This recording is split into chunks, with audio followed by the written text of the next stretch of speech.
Hello guys, welcome to ஐமு kitchen. இன்னைக்கு உங்கள் வீட்டில் எந்த ஒரு வெஜிடபிள்ஸும் இல்லையா, வெறும் ஆனியன் மட்டும் தான் இருக்குது அப்படின்னா கண்டிப்பாக இந்த வெங்காய குருமா ட்ரை பண்ணி பாருங்கள். பிரேக்ஃபாஸ்ட்டுக்கு செம்ம டேஸ்ட்டாக இருக்கும். வாங்க எப்படி செய்யலான்னு பார்த்துடலாம்.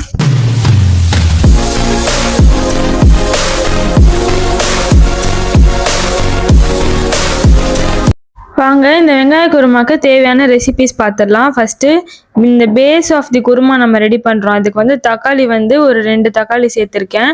அப்புறம் டெசிகேட்டட் கோகனட் உங்கள்கிட்ட முழுசாக இருந்தால் அதையும் சேர்த்துக்கலாம். அப்புறம் கேஷ்யூ நட்ஸு, இது கசகசா நான் பாதி சேர்த்துட்டு மீதி அப்புறம் சேர்க்குறேன். அப்புறம் இப்போது சோம்பு கொஞ்சம் சேர்த்துக்கலாம். வேர்க்கடலை ஒரு 2 டேபிள் ஸ்பூன் அந்த அளவுக்கு எடுத்துகிட்டு ஃபுல்லாகவே நான் சேர்த்துக்கிறேன் இதில். அதுக்கப்புறம் பிளாக் பெப்பர் முழுசாக அப்படியே சேர்த்துக்கிட்டோம்.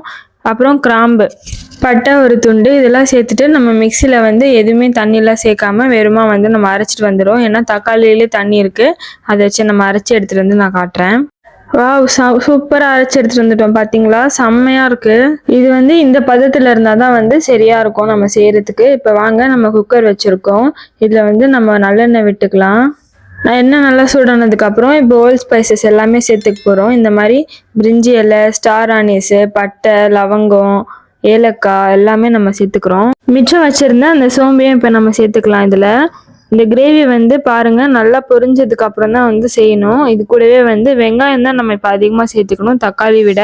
ஏன்னா இது வெங்காயம் குருமா இல்லையா. வெங்காயம் குருமானா வெங்காயம் அதிகமாக சேர்த்துக்கோங்க. தக்காளி குருமானா தக்காளி அதிகமாக சேர்த்துக்கணும். அவ்வளோதான், ரொம்ப சிம்பிள் இது. ஆனால் அதில் ரொம்ப ஒரு குட்டி குட்டி ஸ்டெப்ஸ் மாறும். நான் தக்காளி குருமாவும் நெக்ஸ்ட் உங்களுக்கு வேணும்னா கமெண்ட் பண்ணுங்கள், நான் அதையும் போஸ்ட் பண்ணுறேன். நல்லா கொஞ்சம் பொன்னிறமாக வதங்கினா போதும். அதுக்கப்புறம் நம்ம இஞ்சி பூண்டு பேஸ்ட்டு ஒரு பெரிய டேபிள் ஸ்பூன் அளவு சேர்த்துட்டு இது நல்லா பச்சை வாசனை போகிற வரைக்கும் நல்லா வதக்கிக்கிட்டோம். இப்போ காஷ்மீரி ரெட் சில்லி பவுடர் நான் சேர்த்துக்கிறேன். கலருக்கு நல்லா கலர்ஃபுல்லாக இருந்தால் தானே நம்மளுக்கு சாப்பிட தோணும். அதனால் ஒரு டேபிள் ஸ்பூன் நான் காஷ்மீரி சில்லி பவுடர் சேர்த்துட்டு இப்போ நல்லா வதக்கிக்கோங்க. நல்லா மசாலா எல்லா பக்கமும் கோட் ஆனது பிறகு நம்ம மிக்சியில் அரைச்சி எடுத்துகிட்டு வந்தோம் இல்லையா, அதை இதில் சேர்த்துட்டு இதையும் நம்ம நல்லா ஒன்று போல் கலரிடணும். இதுதான் பேஸு. இதில் இருக்கிற எல்லா பச்சை வாசனையும் போகிற வரைக்குமே நம்ம சூப்பராக இதை வதக்கி விட்டுறணும். இப்போ கெஸ்ட்லாம் சடனாக வராங்க வீட்டுக்கு அப்படின்றக்கப்போ நீங்கள் டென்ஷன் ஆக வேண்டாம். ரொம்ப சிம்பிளாக டேஸ்ட்டாக இந்த வெங்காயம் குருமா நீங்கள் ஈஸியாக செஞ்சிடலாம் தெரியுமா. இதில் வெங்காயம் நம்ம நல்லா வதக்கியாச்சு, சூப்பராக வதக்கிட்டோம். இப்போ இந்த மிக்சியில் நம்ம தண்ணி பிடிச்சி அந்த தண்ணி இதில் சேர்த்துக்கலாம், மிக்சி கழுவுன தண்ணி. இப்போ இது கூடயே ஒரு டேபிள் ஸ்பூன் மஞ்சள்தூள் நான் சேர்த்துக்கிறேன். ஒரு table spoon normal red chilli powder சேர்த்துக்கிறேன். அப்புறம் தனியா பவுடர் ஒரு டேபிள் ஸ்பூன். இதெல்லாம் சேர்த்துட்டு புதினாவை முக்கியமாக நம்ம சேர்த்துக்கணும். ஒரு கை அளவு நீங்கள் எடுத்து அப்படியே சேர்த்துக்கோங்க. அப்புறம் கசகசா, ஏன்னா இந்த புதினாவோட ஃப்ளேவர் இருக்கு இல்லையா, அது செம்மையாக இருக்கும் இந்த குருமாவில் நீங்கள் ஆட் பண்ணுறப்போ. நம்மளுக்கு எந்த அளவு கன்சிஸ்டன்சி வேணுமோ அவ்வளோ தண்ணி நம்ம சேர்த்துட்டு நல்லா ஒன்று போல் கலரி விட்டுடலாம். இது நல்லா கொதிச்சு உங்களுக்கு ஒரு மனம் வரும் பாருங்கள், வீடே மணக்கும், அவ்வளோ சூப்பராக இருக்கும்.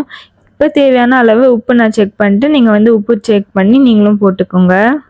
நல்லா சூப்பராக கொதிச்சு வந்திருக்கு பார்த்தீங்களா, செம்மையாக இருக்குது. பார்க்கவே செம்ம அப்பிடைசிங்காக இருக்குது. எனக்கு கண்டிப்பாக உங்களுக்கும் இந்த மாதிரி செஞ்சு சாப்பிடணும்னு ஆசை இருக்கும். நீங்களும் கண்டிப்பாக செய்யுங்க. செஞ்சுட்டு எப்படி இருக்குன்னு எனக்கு மறக்காமல் கமெண்ட் பண்ணிவிடுங்க.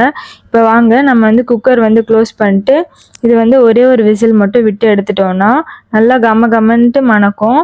அது வரைக்கும் நம்ம செட் தோசை இல்லை கல் தோசை மாதிரி தோசை தான் செய்கிறோம். நல்லா கீ போட்டு சூப்பராக தோசை செஞ்சு அதுக்கு இந்த வெங்காயம் குருமா நீங்கள் வச்சு சாப்பிட்டு பாருங்கள், அல்டிமேட்டாக இருக்கும். அப்புறம் இன்ன வரைக்கும் நீங்கள் வீடியோ ஸ்கிப் பண்ணாமல் பார்த்துட்ருக்கீங்க, என் வீடியோ பிடிச்சிருக்குன்னா மறக்காமல் கொஞ்சம் சப்ஸ்கிரைப் பண்ணிட்டு பாருங்கள். அப்போ தான் எனக்கு மோட்டிவேஷனாக இருக்கும் வேறு வீடியோஸ் போடுறதுக்கு. இப்போது சுட சுட இந்த தோசையில நம்ம இந்த குருமா ஊற்றி சாப்பிட போகிறோம். அல்டிமேட்டாக இருக்க போகுது டேஸ்ட்டு. கண்டிப்பாக நீங்களும் ட்ரை பண்ணுங்கள். வாங்க சாப்பிட்லாம். தேங்க்ஸ் ஃபார் வாட்சிங். பாய்.